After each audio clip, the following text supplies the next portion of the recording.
Hey everyone, welcome back to my channel. Today I want to discuss a topic that is often overlooked, but holds immense significance in our spiritual journeys. It's a reality check for many of us who might think we're on the right spiritual path, but in reality could be veering off course. I've titled this video 5 Warning Signs You're on the Wrong Spiritual Path, because sometimes we need those red flags to jolt us into recognizing where our spiritual compasses are pointing.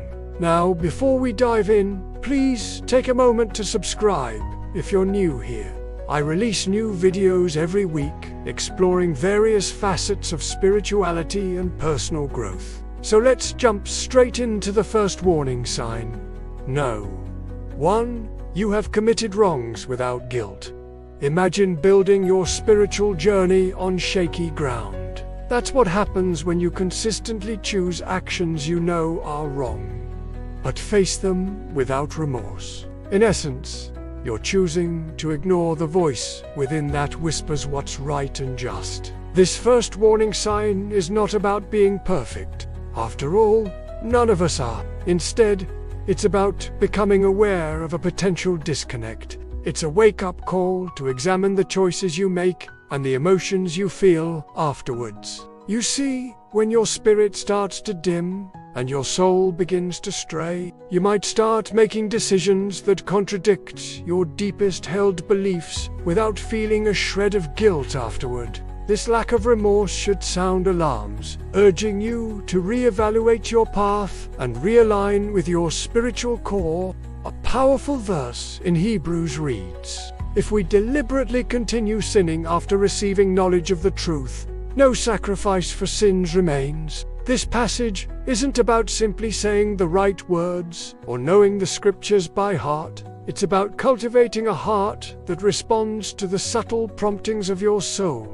Remember the biblical account of Samson. Samson was a man blessed with superhuman strength, yet he repeatedly engaged in risky behaviors. Despite facing warnings and experiencing consequences, he continued down this path until the day his spiritual strength was tragically lost. It wasn't a sudden event, but a gradual decline marked by a series of questionable choices that he didn't quite seem to care about. When our internal alarm system, that inner voice that tells us what's right and wrong, starts to become muted, it's a sure sign we need to take stock of our spiritual journey. We must ask ourselves, am I merely going through the motions, or am I truly connected? Second warning sign.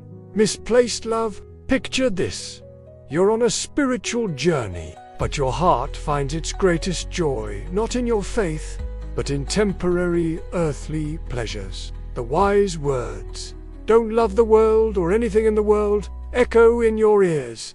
But are your actions truly aligned with these words? To experience genuine spiritual awakening, it's crucial to examine where your love and attention lie. Ancient teachings remind us that loving the world and its fleeting joys can hinder our spiritual growth. In a world that celebrates material wealth, social status, and instant gratification, it's easy to get swept up in the current. Yet when these external factors become your primary focus, it might signal that your spiritual compass has shifted. The story of Demas serves as a powerful reminder. Demas was a devoted follower who worked alongside Paul in spreading the early Christian message. However, his commitment wavered when his love for the things of this world grew stronger. As Paul wrote to Timothy, he mentioned Demas with sadness, stating that Demas had abandoned him, having loved the present world. When our calendar is filled with worldly pursuits,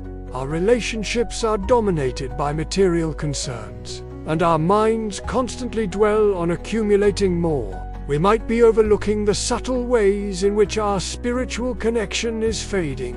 Can you relate to these signs? Are there aspects of your life that demand more of your time and energy than your spiritual journey? The third warning sign. You only reach out to God in emergencies. Imagine calling upon God not out of love or devotion, but solely in moments of crises. This practice transforms your spiritual connection into a transactional relationship, where God becomes a mere genie in a bottle. When your faith is confined to dire situations, your spiritual journey is in danger of becoming a mere crutch, rather than a source of constant strength.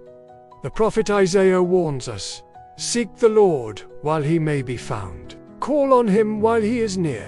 This passage urges us to cultivate a relationship with God based on genuine faith and love, not just as a last resort. When your spiritual engagement is limited to crises, your connection with the divine weakens. Instead of nurturing a bond that sustains you daily, you might find yourself turning to God only when faced with difficulties, much like the Israelites who frequently strayed from God during their wilderness journey, seeking divine intervention only when confronted with adversity. Fourth warning sign: spiritual performance. Consider a scenario where your spiritual life resembles a theatrical performance, full of outward displays but lacking genuine inner transformation. The words, "have an appearance of godliness but deny its power," resonate deeply within you. When your conduct in the eyes of the world is irreconcilable with your spiritual beliefs, it might signify a distortion in your spiritual journey. Going through the motions of faith without embracing its principles in your daily life can hollow out your connection with the divine.